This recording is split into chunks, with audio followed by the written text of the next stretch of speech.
U.S. officials say Secretary Kerry and President Abbas meet at an important moment in negotiations on a two-state solution to the Israeli-Palestinian conflict. The U.S. diplomats working to narrow differences over the boundaries of a Palestinian state and over the status of East Jerusalem, which Palestinians want as their capital. Israeli Prime Minister Benjamin Netanyahu has questioned the seriousness of Palestinian leaders at a time when there are divisions within his own coalition government. Former U.S. Ambassador Philip Wilcox says that makes finding agreement on a two-state solution even harder. Nations generally make peace when they believe they have a shared interest in peace.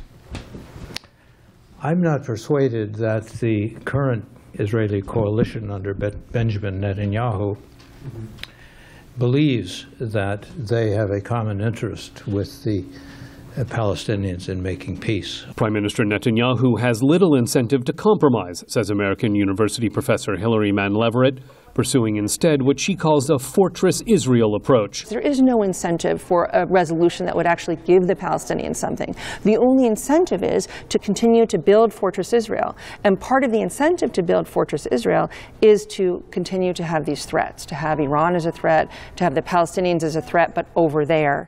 President Abbas is facing his own internal opposition to a peace deal with Israel in negotiations that appear less about reaching compromise and more about winning Washington's support.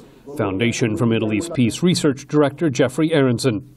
It seems from the outside, in contrast, that the discussions over the last 9 months have been essentially bilateral discussions between one of the parties and the United States rather than between the parties themselves. With continuing clashes between the two sides, U.S.-led peace efforts are vital, says the former head of the multinational peacekeeping force in SINAI, Hughes. The parties are being challenged. They're going to have to make some decisions because I'm convinced that the Secretary Kerry and the President are not going to back away from this. Overseeing negotiations that include the growth of Israeli settlements in occupied territories gives the Obama administration credibility on other regional issues, says Mann Leverett. Strategically for the United States, it allows other countries, like the Saudis, like the Egyptians, to partner with us in ways that would otherwise be impossible for them. Because if we were just supporting what the Israelis are doing in the West Bank and Gaza, King Abdullah in Saudi Arabia couldn't give Secretary of State Kerry the time of day.